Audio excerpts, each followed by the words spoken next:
Hey guys, welcome back to Marvel Month. This is our review of Captain America and the Winter Soldier. Nah man, I keep bringing you gas. And I'm Goblin in Green. Let's begin with plot. Fucking long ass plot. Keep going. So basically what happens is Iron Man's unfrozen and, you know, he's kind of just dealing with life. Yeah. And then he's just running missions for S.H.I.E.L.D. and he finds out how secretive S.H.I.E.L.D. really is. Right? And then he discovers all these little things that are happening with S.H.I.E.L.D. He discovers, like, the Winter Soldier, and he discovers, like, that S.H.I.E.L.D. is a part of Hydra, or Hydra's a part of S.H.I.E.L.D., I should say. Yep. And it's basically kind of a mission to stop them from wiping out, like, millions and millions of people who Hydra deems unworthy. And that's by and large pretty much it. It's basically Captain America's mission to kind of reconcile with Bucky and to basically save the world with the help of Falcon and Black Widow. So it's pretty cut and dry. Like to me this is the most like actiony out of the Marvel movies. Like there's a lot of action in this movie. There's very like they have some story, but in the grander scheme of things, some of it doesn't make sense. Yeah. You know? Like, I have to say it competes against Civil War for most action. Yeah. See, the thing is, like, Civil War had a lot of action, but it was mainly in that airport scene. That really big, long airport scene. Definitely. Captain America, Winter Soldier kind of kept it throughout. Together, yeah. Yeah, there was usually action scene. But for me, this movie was genuinely good. Like, it was well crafted and stuff. This is actually a lot of people's favorite Marvel movie. Like out of all of them, it would be this one. I don't necessarily agree with that. I don't do that. But I mean, it's certainly like it's not the worst crafted one they've made. Yeah. And following up Iron Man 3, I'm pretty much it's a lot better. Oh, and it followed up Thor too. Yeah. So Thor did good. Iron Man 3, well, Goblin knows how well it did. Yeah. And then third one, Captain America was fine. Yeah, but like, you know, let's just go with characters. Let's go with Captain America first. Alright. Okay, so Captain America, they kind of espouse some of his kind of political beliefs, I guess. And they were talking about what would you like better, you know, to be safe and secure or be free and in harm's way, you know what I mean? Yeah. That's what they were talking about. That's kind of the things that were being dealt with here. And they sort of went Civil War II a bit because they were predicting people doing things before it happened and trying to kill them. So this kind of was like a little bit Civil War II, a little bit. Yeah, I guess. Not like 100%, but I mean it had kind of the same principles of stopping people before they do something. Yeah, definitely. Right?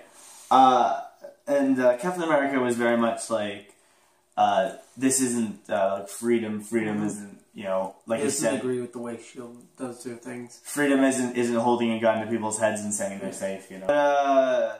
Cap was fine. I think he was pretty much the same character from the first one. He evolved a little bit. He nice to see. You got to see him actually be challenged on like an ideological on his perspective, like on how he thinks. In the first movie, it was more or less, you know, you're fighting Nazis. Yeah, so there's not really. It's very straightforward, very to the point. Everyone knows what you're doing, and everyone agrees with you. In this one, not everybody agrees with you. Yeah. You know, there's different thoughts on the matter and stuff. But this whole idea and this concept kind of gets a little thrown out when you find out, oh, they're Nazis. Yep. Any way to shoot an opposing side is just to make them Nazis. Right? Yep. And that's it. They're done. Any argument they make is invalid. They're Nazis. Yep. But yeah, no, Captain America was good. He still remained the Patriot and everything like that. So let's move on to Bucky. Bucky Barnes. Bucky's back. So I love to see it that they kept like what they set up in the first movie. Yeah. Came in the second movie. Definitely. And there was a lot of connectivity between those two movies. Yeah. Which really worked for me. Bucky was very well done. Very, very well done from the comics, I think. They did a very good job. Yeah, it's pretty straightforward, very close to the comic books. Yeah, and like he's along with like I guess like Loki and stuff being very close to the comics, not really straying too far, and it worked for him because Winter Soldier is like a bona fide Jason Todd pretty much. Yeah. So it works for like because this is like kind of set like normal, you know, Earth and stuff. Yeah. And then Winter Soldier story works well with that. So, yeah. This I think the actor does a great job. Definitely. I like how they kept the same actor from the first to the second. Yeah. That's very cool and very important. Good call. Unlike Rhodey. Yeah. I mean, yeah, he was good. He played both parts really well. You did kind of feel sorry for him, but then you just saw him like murdering people, and you're like, okay. It sucks that you chill out. We can't just let you go murder people. Yeah, like it's not allowed. Yeah, it's just it's a little bit of a mess. So let's move on to Black Widow. We actually get some. Actually, this time when Black Widow appears, we get some development story. Yeah, it's very rare for Black Widow. In the Avengers and Iron Man 2, she was just kind of thrown in. She's supposed to be mysterious. Yeah, and that's all good and done. She doesn't spy. But after a while, she gets boring because you don't know anything about her and you don't really care and you kind of want her to just disappear. But she's a great plot device if you want to explain something. Yeah. Because you haven't explained her stuff. So when they want to explain like the Winter Soldier, they're just like, oh, she ran into him and she's upset. Definitely. And she knows about him. So it's kind of easier to throw that in, especially because Bucky's very military and stuff like that. And there's a very good connection between them that they actually took. For me, her and Cap had a good amount of chemistry between them. Yeah. The Russo brothers didn't intend for it to be romantic, but it sort of came off that way. It came off that way, especially like when they're on the escalator and stuff, and in the mall. Apparently, the Russo brothers were talking about how they just wanted them to be teasing each other. They didn't want like a relationship to be intended between them. They just wanted teasing, pretty much, and that's about it. For me, it just seemed like light flirting. I think is what they were going for. I mean, they did okay, but there's something there, which kind of takes away from when she's with Hulk. Yeah, definitely, exactly. It's like what? She's with Hulk, but like she's got so much chemistry with Cap. Yeah, it makes more sense. I mean, like in the comics and TV shows, she has ended up with Cap. Yeah, and it's like okay, but yeah, I mean, she did very well. I mean, for being pregnant. Yeah. Good job. Well done, Black Widow. All right, who's next? Who's next? Let's go with Falcon. Alright, Falcon. I don't care. You don't care about Falcon? It's the roadie of Captain America's Falcon stories. We should have played the next roadie. Honestly, yeah. Like, I would have preferred him as roadie. Not over the first roadie, but over the second roadie. Yeah, over the second roadie, definitely. Yeah, definitely. I just didn't care about Falcon. I mean, he was okay, but... He fit the bill for what they were going for. I would have been okay with some dude that, Cap's friend... I don't really care about the whole... I'm Falcon! I fly around. Yeah, he's basically like Red Robin. Red Robin! Yum! And he gets wrecked so much in this fucking movie. It feels like the biggest problem when Marvel introduces new heroes is that they're always like burdens. I am sworn to carry your burdens. They're like a burden on the team. Yep, exactly. I mean, Falcon completed his mission, but he just got wrecked. Yeah. By the end of the film. And it's like, dude, you have like military training and stuff. You can't. You should be able to take a little bit more. Come on. And the shield and his wings are apparently made of like cardboard. Oh yeah. They're maybe Tony made them. You fucking maybe. Dude, here's the thing with Tony making stuff. It's like as the quantity goes up, the quality drops. Yep. You see, there's more, so there's less quality. More of that money, less of that time put in. There you go. But I think he did well for what he was given. I mean, I guess apparently it's fine if you throw Falcon in, but if you deal with Wonder Woman, it's the end of the world. It's the fucking end of the world. All right, so Nick Fury. Nick Fury, we did get a bit more on Nick Fury this time. Put an eye patch on his chest. That would have been cool. That would have been so lame. Thank God they didn't do that. No, Nick Fury this time around got a bit more character development on him. I mean, he's always... Everyone in S.H.I.E.L.D. just doesn't like to talk because they're all spies. Yeah. But I mean, with him, you sort of get a bit where he's like, last time I trusted someone, I lost an eye. Very cool. It's like, great, cool. You want to explain that? No? Okay, move on then. Yeah. He dies, not really, but sort of. But you gotta keep making action figures, so I can't kill him. They killed him off, and then the people found out they killed him off and couldn't make action figures, so they brought him back. They basically did a Happy, except fucking Nick is like 1,000 times more important than Happy. Yeah. Then we got like Hydra agents, like Pierce. Yeah, it's Crossbones. It's like, okay. It's like, okay, cool. That's good to know, guys. Awesome, awesome. We need the Red Hood. I mean, sorry, Red Skull. Yeah, the Red Hood. Yeah. We have him, Winter Soldier. Yep. Yeah.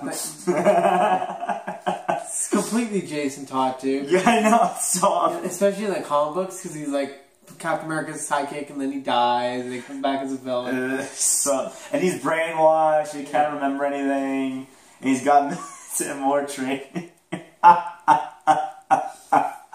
Anyways, the villains were okay. They were a little bit of a threat, you know. My biggest problem is, like, where's the rest of the Avengers? I mean, like, I know it's a solo Captain America film, but you think, like, they show up when, like, when Fury dies, or when there's a bunch of helicarriers up in the air and Cap's being hunted, or something. Isn't Hawkeye an agent? I know he's lame and shit. Yo, yeah, that's a good question. Where is he? Is he dead? What the fuck is he doing? What the fuck is he doing? I actually never thought of that, because, like, I don't care that much about Hawkeye. But yeah, he wasn't there. I don't give a fuck about him either, but in the movie, they state he is a S.H.I.E.L.D. agent. It's like, where was he? Where the fuck was he? Where is he? I don't know where he is. There's some offhand explanation, like, he was on a mission. He was with his family on a farm. Oh my god, that's right. He's retired. He's not retired yet, but whatever. He comes back. Still got shit to do, Hawkeye. Cap's on the run. Nope. Sorry, not enough money. No, I won't fire my bow and arrow this movie. Gotta meet up with the guy who I ran next to, like, once. Yeah. So stupid. I would have liked to see, like, something, a funeral for Fury, so we actually are a little bit convinced that he's dead. Yeah. They're kind of like, this is how it's kind of like, oh, dead. There's no funeral. Let's just forget about it. Shh. Funerals are sad. You can't have that. He's dead. Oh, look, we surprised you. He's alive. You didn't know. That was the most like not surprising thing ever. Exactly. It's like, no shit. You don't kill off anyone. Well, the thing is, it wasn't convincing because there was no funeral. There was nothing like that. I mean, like when Superman dies in Batman vs Superman, you know he's fucking dead, sort of, because they actually have a fucking funeral. Yeah. In this, they're just like, no, we don't need one. And with Nick, it's like doing a fake death with Nick is very stupid because he's a spy. Yeah. It's like, that's like the first rule in the spy playbook, is make people think you're dead, and then come back and fuck them up. Also, I love Robin from How I Met Your Mother in this. She's awesome. I would like to see her do more and actually become like an agent that can actually just do stuff in the field. Yeah. Besides just talk on the communicator and shoot a pistol once in a while, because 90% of the S.H.I.E.L.D. agents do that. Yeah. Let's move on to the head of S.H.I.E.L.D., the chairman or whatever. Oh, the like board? Yeah. The guy who basically runs S.H.I.E.L.D. Pierce. Yeah, Pierce. Yeah, Pierce. I mean, he did okay. He was okay. I like how he had the trust of Nick Fury and then he fucked him in the bum. Yeah. Pretty much. Although, like, when I saw him, I'm like, he wasn't in any other movie. Yeah. Ever. He's gonna be a villain. Yeah. I would have liked it more if he would have made a cameo in Avengers or something. Something. Like, I mean, he's the head of S.H.I.E.L.D. Like, we can tell he's a villain because he's never been in another movie from Marvel. Ever. Yeah, and he's suddenly in there and he's got this backstory and we're just like, yeah, okay. Okay, buddy. Sure, you're good. Yeah, it's just... And it's also like, he kind of reminds me of Obadiah as well. Yeah, exactly. He has the same thing as Obadiah, so you're already like, you know... Did the Russo Brothers help write Iron Man 1? No. Feels like it. Oh yeah, that's a thing that I always not always, but that I noticed the second time around, or the third time around watching this movie, is that it really does remind you of Obadiah because like Nick Fury is Iron Man and Pierce is Obadiah.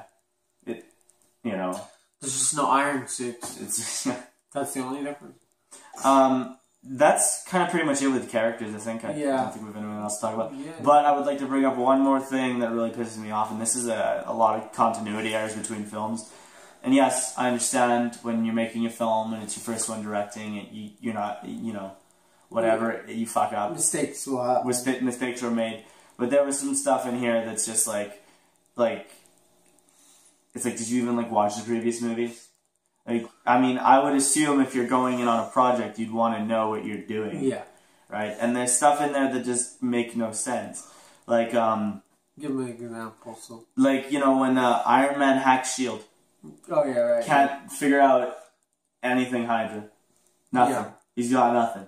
And it's like, Iron Man's supposed to be like a really good hacker and stuff. It's supposed to be shit that you can't... Well, maybe he was just hacking like their files about what weapons they have on board or something. No, he said I hacked everything. That's what he said.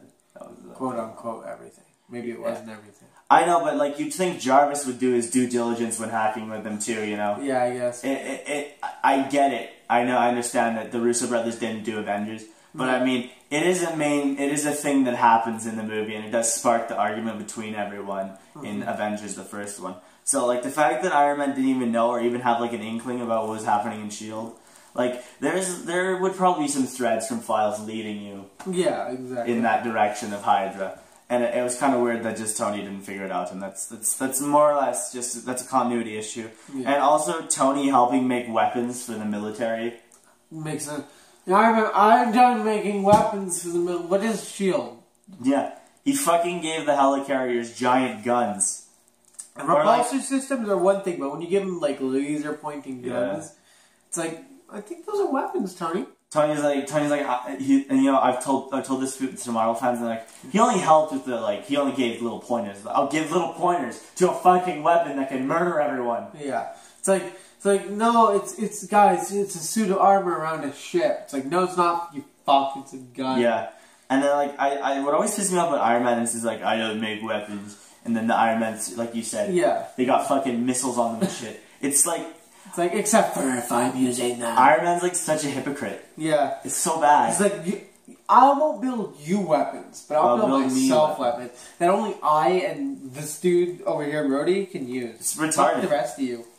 Like, yeah, that's pretty much it. That's basically my problem. Is there's some continuity errors between films, but I mean, again, it's to be expected. It's still a pretty good movie, decent, you know, watchable, unlike other Marvel. Well, the action is so well done. Yeah, the action scenes are really well done. I gotta applaud them on that. They did a really good job, especially with the Winter Soldier versus Captain America action scenes. Yeah. Even the Falcon Air ones, despite my annoyance with Falcon, I still enjoyed his action scenes. They were done very well. Okay, so ratings. Okay, I'll go first. You go first. Yeah. For me, this movie was really good, but a lot of the stuff that happened in it was either a little too predictable or didn't make sense within the canon of the Marvel Cinematic Universe, and that kind of dropped it for me a little bit because some of the Marvel movies do so well connecting, and then others just do so poorly. Marvel's like Iron Man 3 is so well connected. Yeah. Right? Marvel's like so inconsistent when it comes to connecting certain films. Like it feels like they pick from whatever film they want. Yeah. So I just like, remember that thing that happened in Avengers? Nah. Remember that thing? Nah. And that really gets on your nerves as you get into Phase 2 of Marvel, because the first phase of films was... It's pretty well done. It's pretty kept together. Phase 2 is where it started to get a little rough with Iron Man 3. It was already shaky. Well, Thor 2 brought it back up a little, and then Captain America Winter Soldier didn't really bring it up, didn't really bring it down too much. It kind of kept it even. It works as a sequel, but it doesn't do better. The whole point of a sequel is to evolve and get better, and this movie just didn't get better. For me, this movie, I'd have to give it a 6.5. See, the thing is, I was hovering between 6.5 and 7. Yeah. But some of the stuff, when I really got down to it, I couldn't give it a 7. Yeah. Because some of the inconsistencies and some of the stuff got really annoying, and I couldn't get past it. So I'm gonna go with 6.5. Yeah. That's just. I think I'm gonna go 6.7. Not very much higher. I think I liked Captain America's suit, so it goes a little bit higher. And I like and I like how they brought the original Captain America theme from the first movie back. And I like the shout back, the take back to the World War II. You know, the first movie. I thought that was kind of cool. I liked seeing the pictures of Tommy Lee Jones. The nostalgia of the first movie is kind of on this movie also. And that was cool. I like going back to the World War II, you know, camp and stuff. That was very cool. And the computer stuff, it wasn't horrible. It was kind of interesting. Yeah, it was borderline stretching. Yeah, it was definitely stretching. The fact that you can get someone's mind on a computer in the like 20s. But we have a dude in this galaxy who's purple and has a gauntlet. Okay, yeah. So I guess, whatever. Oh, and shout out to the Peggy scene. Oh yeah, that was good. That's one of the other good scenes. I wish there was more like that. In the Some with Captain America and having the really emotional scene. Yeah. Between Cap and Peggy. Yeah. Some scenes are really emotional, but we're going pretty long, so it's Well, I'm Anarchy bringing the chaos, guys. And I'm Goblin Green. Comment below what you thought of Captain America: The Winter Soldier, and tell us if you agree with us, and if you have anything you want to fight about. This has been another movie review from Marvel Month. Hopefully you guys are enjoying. Let us know what your favorite Captain America movie is out of the 2 or 3. 3. Sorry. It's an Avengers movie. No! Don't kid yourself. Thor and Hulk aren't in it. Alright, see ya. Bye.